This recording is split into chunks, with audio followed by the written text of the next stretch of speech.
Winter டைமில் Stephen grand -12 டிகிரிஸில் wilderness state பார்க்கில் இருக்கிற ஒரு வுடட் ஏரியாவில் அன்கான்சியஸாக போலீஸுக்கு கிடைக்கிறான். அவனோட பாடி டெம்பரேச்சர் 35 டிகிரிஸுக்கு கீழே ட்ராப் பண்ணனால ஹைப்போதெர்மியாவே ஃபைட் பண்ணிட்டு இருந்தது. அர்ஜென்ட்டாக ஸ்டீஃபன் கிராண்ட்டை ஏர்லிஃப்ட் பண்ணி பக்கத்தில் இருக்கிற ஹாஸ்பிட்டல் அட்மிட் பண்ணுறாங்க. ஸ்டீஃபன் இந்த நிலைமையில கிடைக்கிறதுக்கு 3 வாரத்துக்கு முன்னாடி அவனோட ஒய்ஃப் டெரா கிராண்ட் மிஸ்ஸிங்காக இருந்தாங்க. 5 நாள் கழிச்சு February 14th வேலண்டைன்ஸ் டே அன்னைக்கு போலீஸ் ஸ்டேஷனில் டெராவை மிஸ்ஸிங் பர்சன்னு ரிப்போர்ட் பண்ணுறான். ஸ்டீஃபன் மீடியாவில் வந்து ஒய்ஃபை திரும்ப வீட்டுக்கு வர சொல்லி ரெக்வெஸ்ட் பண்ணுறான்.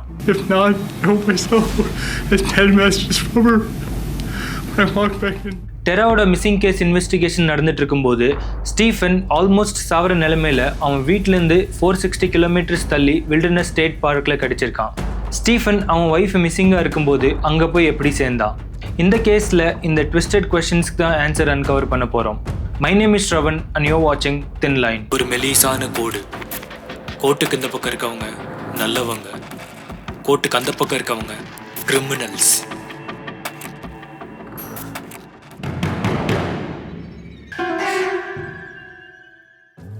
டெரா லின் கிராண்ட் ஜூன் 28, 1972 யூஎஸில் இருக்கிற மிஷிகனில் பிறந்தாங்க.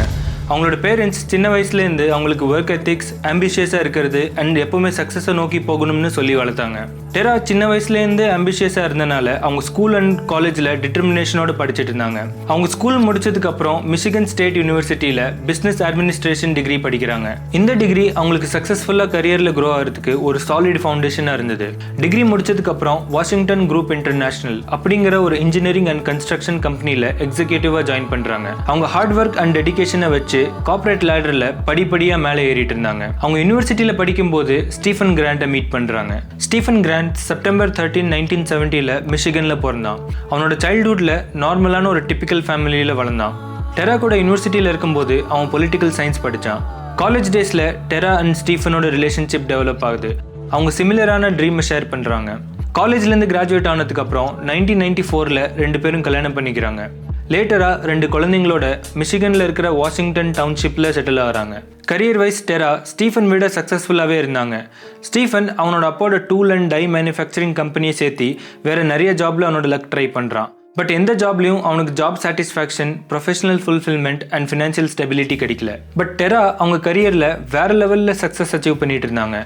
இந்த சக்ஸஸ்ஃபுல் கரியர்னால அவங்க ஃப்ரீக்வெண்ட்டாக போர்ட்ரிகோக்கு ட்ராவல் பண்ணிட்டு இருந்தாங்க. இந்த ஃப்ரீக்வெண்ட் ட்ராவல்ஸ்னால ஸ்டீஃபன் அண்ட் டெரா ஒரு பெரிய டெசிஷன் எடுக்கிறாங்க. Stephen stay at home father, அதாவது ஹவுஸ் ஹஸ்பண்டாக இருந்து குழந்தைங்களை பார்த்துக்கணும், அண்ட் டெரா ஒர்க் பண்ணி ஃபேமிலியை ஃபினான்ஷியலாக சப்போர்ட் பண்ணணும். ஸ்டீஃபன் இந்த டெசிஷனில் டெராக்கு ஃபுல் சப்போர்ட் கொடுத்தான். டெராவோட ஜாப் டிமாண்டிங்காக இருந்தனால அண்ட் ஸ்டீஃபனுக்கு வீட்டு வேலையில் ஹெல்ப்பாக இருக்கட்டும்னு அவங்க 2006 ஒரு நேனியை வேலைக்கு வச்சுக்கிறாங்க. அவங்க பேர் வெரினா டியர்கஸ். அவங்க ஒரு 19 வயசு ஜெர்மன் சிட்டிசன். அந்த டைம் அவங்க கிராண்ட் ஃபேமிலி கூட தங்கி அவங்க குழந்தைங்களை பார்த்துட்டு இருந்தாங்க. Everything was going smooth so far. Tara ஒர்க்கில் ரொம்ப பிஸியாக இருந்தனால அவங்க வீக்கெண்ட்ஸ் மட்டும் தான் வீட்டுக்கு வந்துட்டு இருந்தாங்க. வீக் டேஸ் ஃபுல்லாக அவங்க போர்ட்ரிகோல ஸ்பெண்ட் பண்ணிட்டு இருந்தாங்க. இப்படியே போயிட்டு இருந்தனால ஃபேமிலிக்கு கொடுக்கறதுக்கு அவங்கக்கிட்ட சுத்தமாக டைமே இல்லை. பட் அவங்கக்கிட்ட வேறு ஆப்ஷனும் இல்லை. ஸ்டீஃபன் ஸ்டேபிளான ஜாப் ஃபைன் பண்ணி சம்பாதிக்காதனால டெரா இவ்வளோ ஹார்ட் ஒர்க் பண்ண வேண்டியதாக இருந்தது. Feb 9, 2017 வீக்கெண்டில் டெரா வீட்டுக்கு வராங்க. ஃபேமிலி கூட டின்னர் சாப்பிட்டு முடிச்சதுக்கப்புறம் குழந்தைங்கள அவங்க ரூமில் படுக்க வச்சு ஸ்டீஃபன் அண்ட் டெரா அவங்க ரூமுக்கு வராங்க. பெட்டுக்கு போகிறதுக்கு ரெடி ஆகிட்டு இருக்கும்போது ஸ்டீஃபன் டெரா ஃபேமிலி அண்ட் அவனுக்கு சுத்தமாக டைம் கொடுக்கறது இல்லைன்னு அவங்கக்கிட்ட சொல்கிறான். இந்த மாதிரி ஆர்குமெண்ட்ஸ் அவங்களுக்குள்ளே கொஞ்ச நாளாக போயிட்டு இருந்தது. டெரா வீக்கெண்ட்ஸ்க்கு வீட்டுக்கு வரும்போதெல்லாம் ஸ்டீஃபன் நம்ம ஃபேமிலியில் ஃபேமிலி டைம்னு ஒன்று இல்லவே இல்லைன்னு அவங்கக்கிட்ட கம்ப்ளைண்ட் பண்ணுறான். பட் Feb 9 அன்னைக்கு இந்த ஆர்குமெண்ட் ஒரு படி மேலே போயிடுச்சு. ஸ்டீஃபன் எப்பவும் போல கம்ப்ளைண்ட் பண்ண ஸ்டார்ட் பண்ணுறான். டெரா நான் வேலைக்கு போகலைன்னா குடும்பத்தை எப்படி பார்த்துக்கிறது அப்படின்னு கேட்குறாங்க. சண்டை பெருசான உடனே டெரா கோச்சுக்கிட்டு அவங்க சூட்கேஸ் எடுத்து போர்ட்ரிகோ கிளம்புறாங்க. ஸ்டீஃபன் அப்செட்டாக உட்காந்துருக்கும்போது அந்த வீட்டில் இருந்த நேனி அவங்கக்கிட்ட என்னாச்சுன்னு கேட்குறாங்க. அதுக்கு ஸ்டீஃபன் டெரா கோச்சுக்கிட்டு வீட்டை விட்டு போயிட்டாங்க அப்படின்னு சொல்கிறான். அடுத்த நாள் காலையில் டெரா கிட்ட இருந்து ஸ்டீஃபனுக்கு எந்த ஒரு கால் ஒரு மெசேஜ் வரல. ஸ்டீஃபன் டெரா சூட்கேஸ் எடுத்துகிட்டு போனனால ஒர்க் பிளேஸுக்கு தான் போயிருப்பாங்கன்னு நினைக்கிறான். பட் ஒரு நாள் ஃபுல்லாக அவங்ககிட்ட இருந்து எந்த ஒரு மெசேஜும் வராதனால அவங்க work place, family and friends கிட்ட விசாரிக்கிறான். டெரா ஒர்க் பிளேஸுக்கும் போகல அண்ட் அவங்க ஃபேமிலி அண்ட் ஃப்ரெண்ட்ஸுக்கும் அவங்க எங்கே போனாங்கன்னு தெரியல. அடுத்த 5 நாள் டெரா கிட்ட இருந்து எந்த ஒரு தகவலும் வராதனால Feb 14 வேலண்டைன்ஸ் டே அன்னைக்கு டெராவை போலீஸ் ஸ்டேஷனில் மிஸ்ஸிங் பர்சன் ரிப்போர்ட் பண்ணுறான். போலீஸ்கிட்ட Feb 9 அன்னைக்கு அவங்க 2 பேர்த்துக்குள்ள என்ன நடந்ததுன்னு சொல்கிறான். ஆர்குமெண்ட்டுக்கு அப்புறம் டெரா என்னையும் குழந்தைங்களும் விட்டுட்டு போயிட்டான் அப்படின்னு சொல்கிறான். போலீஸ்க்கு ஸ்டீஃபன் கம்ப்ளைண்ட் பண்ணுறதுக்கு 5 நாள் வெயிட் பண்ணது ஆடா பட்டுச்சு. பட் ஸ்டீஃபன் ஆஃபீஸர்ஸ் கிட்ட டெராவோட ஒர்க் ட்ராவல்ஸ் பற்றி சொல்கிறான். கோச்சுக்கிட்டு மண்டே வரைக்கும் வெயிட் பண்ணாமல் உடனே போர்ட்ரிகோக்கு கிளம்பிட்டாங்கன்னு நினச்சேன் அப்படின்னு சொல்கிறான். ஆஃபீஸர்ஸ் கம்ப்ளைண்ட்டை ஃபைல் பண்ணி உடனே இன்வெஸ்டிகேஷன் ஸ்டார்ட் பண்ணுறாங்க. ஆஃபீஸர்ஸ் டெராக்கு க்ளோஸாக இருக்கிற ஃபேமிலி, ஃப்ரெண்ட்ஸ் அண்ட் அவங்க ஒர்க் கலீக்ஸை இன்டர்வியூ பண்ணுறாங்க. பட் டெராவை பற்றி யூஸ்ஃபுல்லாக எந்த ஒரு இன்ஃபர்மேஷனும் கிடைக்கல. ஸ்டீஃபன் மீடியாவுக்கு போய் டெராவோட சேஃப் ரிட்டர்னுக்கு இன்டர்வியூஸ் கொடுக்குறான். சண்டை போட்டதுக்கு சாரி, நானும் கிட்ஸும் ஒன்று ரொம்ப மிஸ் பண்ணுறோன்னு அழுதுகிட்டே சொல்கிறான். இன்வெஸ்டிகேட்டிங் ஆஃபீஸர்ஸ் டெரா காணாம போனதுக்கப்புறம் அவங்க பாஸ்போர்ட் யூஸ் ஆகலை அண்ட் ஏர்லைன்ஸோட டேட்டா வச்சு அவங்க போர்ட்ரிகோக்கும் போகலன்னு கன்ஃபார்ம் பண்ணுறாங்க. அவங்க கிரெடிட் கார்டும் யூஸ் ஆகலை, ப்ளஸ் அவங்க காணாம போனதுக்கப்புறம் அவங்க செல்ஃபோன் மிஷிகனை தாண்டி வெளியே போகல. இன்வெஸ்டிகேஷன் பண்ணும்போது ஆஃபீஸர்ஸ்க்கு ஸ்டீவன் அண்ட் அந்த நானியோட அஃபியர் ரூமர்ஸ் பற்றி தெரிய வருது. அந்த லோக்கல் கம்யூனிட்டியில் இது ஒரு ரூமராக ஸ்ப்ரெட் ஆகிட்டு இருந்திருக்கு. பட் இந்த டைம் அந்த நானி அந்த ஜாபை விட்டு ஜெர்மனிக்கே திரும்பி போயிட்டாங்க. இன்வெஸ்டிகேஷன் ஸ்டார்ட் ஆனதுலேருந்து நெக்ஸ்ட் 10 days வரைக்கும் ஆஃபீஸர்ஸ்க்கு ஒன்றும் கிடைக்கல. நெக்ஸ்ட் ஸ்டெப்பாக ஸ்டீவன் வீட் பக்கத்தில் இருக்கிற ஸ்டோனி கிரீக் மெட்ரோ பார்க்கை சர்ச் பண்ணலாம்னு டிசைட் பண்ணுறாங்க. ஸ்டீவன் அவனும் ஆஃபீஸர்ஸ் கூட சேர்ந்து இந்த சர்ச்சில் ஹெல்ப் பண்ணுறேன் அப்படின்னு சொல்கிறான். 150 people, ஸ்னிஃபர் டாக்ஸ் அண்ட் ஹெலிகாப்டரோட ஹெல்ப்பை வச்சு அந்த பார்க்கோட 6.5 kilometer ரேடியஸை சர்ச் பண்ணுறாங்க. 6 மணி நேரம் சர்ச் பண்ணதுக்கப்புறம் டெராக் ரிலேட்டடாக எந்த ஒரு எவிடன்ஸும் கிடைக்காம எம்டி ஹேண்ட்ஸோட வெளில வராங்க. பார்க் பெருசாக இருந்தனால ஃபுல் பார்க்கை ஒரே நாளில் கவர் பண்ண முடியல. ஆஃபீஸர்ஸ் இந்த சர்ச்சுக்கு அப்புறம் லோக்கல் பப்ளிக் கிட்ட ஒரு ரெக்வஸ்ட் வைக்கிறாங்க. அந்த பார்க்கில் அவுட் ஆஃப் ஆர்டினரி ஏதாவது இருந்தால் போலீஸ் கிட்ட ரிப்போர்ட் பண்ண சொல்கிறாங்க. 4 நாள் கழிச்சு ஒரு லோக்கல் உமன் அதே பார்க்கில் வாக் பண்ணிட்டு போயிட்டு இருக்கும்போது அவங்களுக்கு ஒரு மரத்துக்கடியில் பெரிய ஜிப்லாக் பேக் கிடைக்குது. அந்த ஜிப்லாக் பேக்கோட பாட்டமில் பிளட் தேங்கி இருந்தது. அந்த உமன் அந்த பேக் எடுத்து அவங்க வீட்டுக்கு போகிறாங்க. வீட்டுக்கு போன உடனே போலீஸ்க்கு இன்ஃபார்ம் பண்ணுறாங்க. போலீஸ் அந்த உமன் வீட்டுக்கு போய் அந்த பேக்கை கலெக்ட் பண்ணுறாங்க. அந்த பேக்குள்ள bloody gloves and metal chips இருந்தது.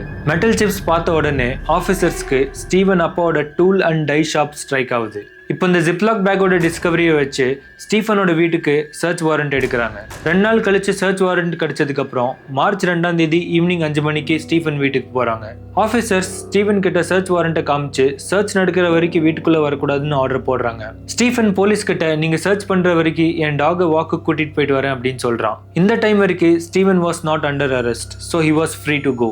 ஸ்டீஃபன் அவன் டாகோட கிளம்புறான். போலீஸ் அண்ட் ஃபாரன்சிக் டீம் அவன் வீட்டை டீட்டெயில்டாக சர்ச் பண்ணுறாங்க. வீட்டுக்குள்ளே ஒன்றும் கிடைக்காதனால கராஜ் பக்கம் திரும்புகிறாங்க. அவன் கார் கராஜில் கிட்ஸ் டாய்ஸ் பக்கத்தில் ஒரு பெரிய கார்பேஜ் பின் இருந்தது. அந்த பின்னை ஓப்பன் பண்ணி பார்த்தா உள்ள பிளட் ஸ்டெயின்ஸ் அண்ட் ஒரு பிளாஸ்டிக் பேக் கிடைச்சிது.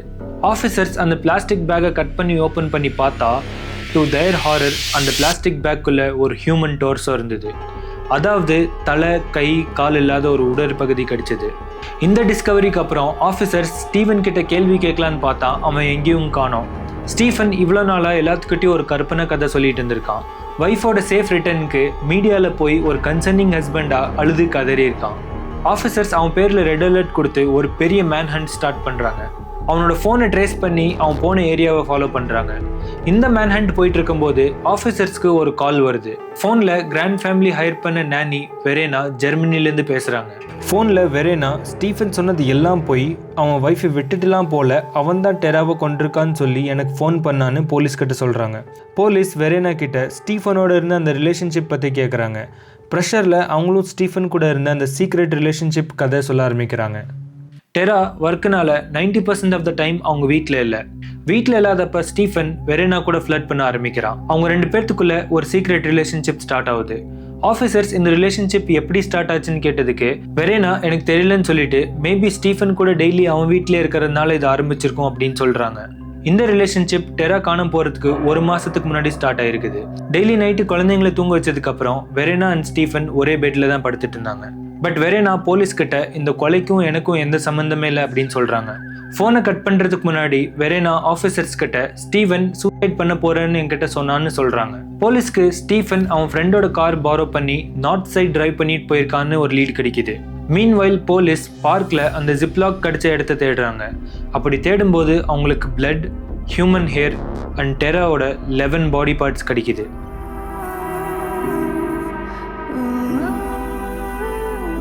ஸ்டீஃபன் அவன் சிஸ்டருக்கு கால் பண்ணி அவன் வீட்டிலேருந்து 460 கிலோமீட்டர்ஸ் தள்ளி இருக்கிற வில்டர்னஸ் பார்க்கில் இருக்கிறேன் அண்ட் சூசைட் பண்ண போகிறேன் அப்படின்னு சொல்கிறான். ஸ்டீஃபனோட சிஸ்டர் போலீஸ் கால் பண்ணி ஸ்டீஃபன் எங்கே இருக்கான்னு சொல்லிடுறாங்க.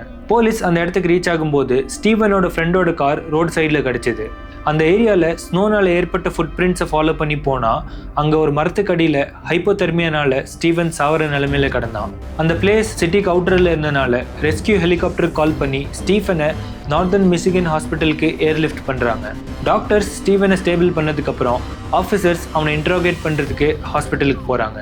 ஆஃபீஸர்ஸ் ஸ்டீஃபன் கிட்ட you are under arrest for murder of your ஒய்ஃப்னு சொல்லி இன்ட்ரோகேஷன் ஸ்டார்ட் பண்ணுறாங்க. ஸ்டீஃபன் இவ்வளோ நாளாக கன்சர்னிங் ஹஸ்பண்டை ஆக்ட் பண்ணி ஒரு பிளட்டி சீக்ரெட் அவங்களுக்குள்ள வச்சிருந்திருக்கான். ஸ்டீஃபன் மொத்த கதையை சொல்ல ஆரம்பிக்கிறான். Feb 9 அன்னைக்கு டெரா அண்ட் ஸ்டீஃபன் மாஸ்டர் பெட்ரூமில் சண்டை போட ஆரம்பிக்கிறாங்க. ஒரு கட்டத்தில் டெரா நான் போர்ட்ரிக்கோக்கே கிளம்பி போகிறேன்னு சொல்லி திரும்பும்போது ஸ்டீஃபன் டெராவோட கையை பிடிச்சு இந்த சண்டையை முடிக்காமல் நீ எங்கேயும் போகக்கூடாது அப்படின்னு சொல்கிறாங்க.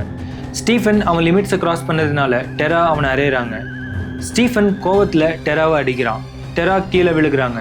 அழுதுட்டு ஸ்டீஃபன் கிட்ட that's it, I'm going to take kids, you're going to be homeless, you're a piece of அப்படின்னு சொல்கிறாங்க. கப்புள்ஸ்குள்ளே அப்பப்போ ஆர்குமெண்ட்ஸ் அண்ட் சின்ன சின்ன ஃபைட் நடக்கிறது யூஸ்வல் தான். பட் இங்கே தான் ஸ்டீஃபன் அந்த தின் லைனை கிராஸ் பண்ணுறான்.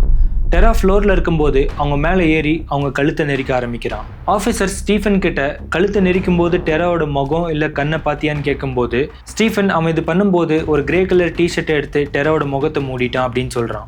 ஆஃபீஸர் ஸ்டீஃபன் கிட்ட டெராவை கொல்லும்போது குழந்தைங்க எங்கே இருந்தாங்கன்னு கேட்குறாங்க. அதுக்கு ஸ்டீஃபன் குழந்தைங்க பக்கத்து ரூமில் தூங்கிட்டு இருந்தாங்க அப்படின்னு சொல்கிறான். டெராவை கொன்னதுக்கப்புறம் ஸ்டீஃபன் அவன் ஃபோனை எடுத்து அந்த நானி வெரேனாக்கு you owe me a kiss அப்படின்னு மெசேஜ் அனுப்புகிறான். அதுக்கப்புறம் டெராவோட பாடியை தூக்க முடியாமல் அவங்க கழுத்தில் ஒரு பெல்ட்டு மாட்டி தரையிலே இழுத்து கராஜ் வரைக்கும் போயிருக்கான். அங்கே டெராவோட பாடி அவங்க காரை டிக்கியிலே ஒளிச்சு வைக்கிறான்.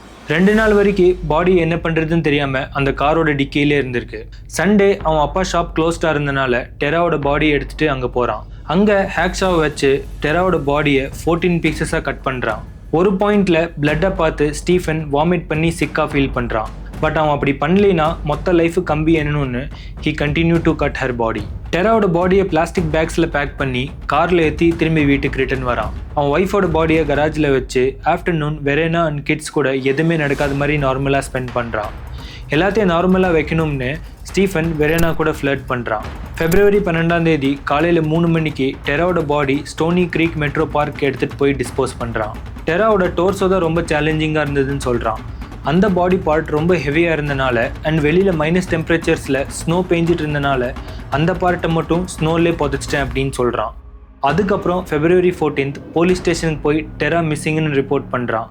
அண்ட் மீடியாவுக்கு போய் என் ஒய்ஃபை காணோன்னு அழுது ட்ராமா பண்ணியிருக்கான். போலீஸ் இன்வெஸ்டிகேஷனில் அந்த பார்க்கை சர்ச் பண்ணும் போகிறோன்னு சொல்லும்போது போலீஸ்க்கு டெராவோட பாடி கிடச்சிருமோன்னு பயத்தில் ஸ்டீஃபன் டோர்ஸோவை மட்டும் திரும்பி கொண்டு வந்து அவன் வீட்டில் வச்சுக்கிறான். லேட்டராக ஸ்டீஃபனோட வீட்டை சர்ச் பண்ணும்போது அவனோட கராஜில் அந்த கார்பேஜ் பின்ல டெராவோட டோர்ஸோ கிடச்சிது. லேட்டராக இன்வெஸ்டிகேஷனில் ஸ்டீஃபன் அவனோட ஒய்ஃப் அவனை விட சக்ஸஸ்ஃபுல்லாக இருக்காங்கன்னு ஜலஸாக இருந்தான்னு தெரிய வருது. டெரா வீட்டில் இல்லாதப்ப அவனோட எக்ஸ் லவருக்கு ஃப்ளர்ட் இமெயில் அனுப்பிச்சு ஹுக்அப் பண்ண ட்ரை பண்ணியிருக்கான். பட் அது வேலைக்கு ஆகலன்னு தான் வீட்டில் இருந்த 19 வயசு நானி கூட ஃப்ளர்ட் பண்ண ஆரம்பிக்கிறான். இந்த கேஸ் கோர்ட்டுக்கு போகுது. ப்ராசிக்யூஷன் ஸ்டீஃபன் டெராவை ஒய்ஃப் பிளேஸ்லேருந்து ரிப்ளேஸ் பண்ணுறதுக்கு தான் மல்டிபிள் உமன் கூட ஃப்ளர்ட் பண்ணிட்டு இருந்தாங்கன்னு கிளைம் வைக்கிறாங்க. அதுக்கு ஆதாரமாக அவனோட இமெயில்ஸ் அண்ட் டெக்ஸ்ட் மெசேஜஸ் முன் வைக்கிறாங்க. வேறு உமன் கூட ரிலேஷன் வைக்கிறதுக்கு டெரா தான் நடுவில் இருந்தாங்கன்னு அவங்கள மர்டர் பண்ணிட்டாங்க அப்படின்னு சொல்கிறாங்க. பட் கோர்ட் இந்த கொலை ஒரு ஃபிட் ஆஃப் ரேஜில் தான் நடந்ததுன்னு சொல்லி 2nd டிகிரி மர்டருக்கு கில்ட்டின்னு 50 to 80 years ஜெயில் தண்டனை ஸ்டீஃபனுக்கு கொடுக்குறாங்க. இந்த கேஸில் பெரிய ஹார்ட் பிரேக்கிங்கான விஷயம் என்னென்னா டெராவோட கொலைக்கு 2 ஐ விட்னஸ் இருந்திருக்காங்க. அது வேறு யாரும் இல்லை, டெராவோட சொந்த 7 வயசு அண்ட் 5 வயசு குழந்தைங்க. அன்றைக்கி நைட்டு பேரண்ட்ஸ் ரூம்லேருந்து லவுடாக சத்தம் கேட்குதுன்னு சொல்லி 2 குழந்தைங்களும் அங்கே போய் பார்த்துருக்காங்க. அவங்க பார்க்கும்போது ஸ்டீஃபன் அவங்க அம்மாவை கொலை பண்ணிட்டு இருந்திருக்கான். இந்த கேஸோட ட்ரையல் முடிஞ்சதுக்கப்புறம் டெராவோட குழந்தைங்க இந்த விஷயத்த அவங்க ஆன்ட்டி கிட்ட சொல்லியிருக்காங்க. ஸ்டீஃபன் எதுக்கு அவன் ஒய்ஃபை கொன்று அவன் கிட்ஸ் கிட்டேருந்து அவங்க அம்மாவை பறிச்சாங்கன்னு கிளியராக ஸ்டீஃபனுக்கு தவிர வேறு யாருக்குமே தெரியாது. மோஸ்ட் ஆஃப் த டைம் கப்புள்ஸ்குள்ளே செட் ஆகலைன்னா அவங்க செப்பரேட் ஆகி போயிடுவாங்க. பட் ஸ்டீஃபன் மாதிரி சில பேர் தான் அந்த லைனை கிராஸ் பண்ணி இந்த மாதிரி டெசிஷன் எடுக்கிறாங்க. டெராவோட குழந்தைங்க எங்கே இருந்தாலும் இதெல்லாம் தாண்டி ஒரு நார்மலான லைஃப் வாழ்ந்துட்டு இருப்பாங்கன்னு ஹோப் பண்ணி இந்த கேஸை முடிச்சுக்கலாம். நீங்கள் இந்த கேஸை பற்றி என்ன நினைக்கிறீங்கன்னு உங்கள் தாட்ஸை கமெண்ட்ஸில் ஷேர் பண்ணுங்கள். இந்த வீடியோ உங்களுக்கு பிடிச்சிருந்தா லைக் அண்ட் ஷேர் பண்ணுங்கள். இந்த மாதிரி ட்ரூ கிரைம் கேசஸ் பார்க்குறதுக்கு சேனலுக்கு சப்ஸ்கிரைப் பண்ணுங்கள். இதே மாதிரி இன்னொரு கேஸோடு உங்களை சந்திக்கிறேன். Till then, my name is Shravan and you're watching Thin Line. Take care and stay safe.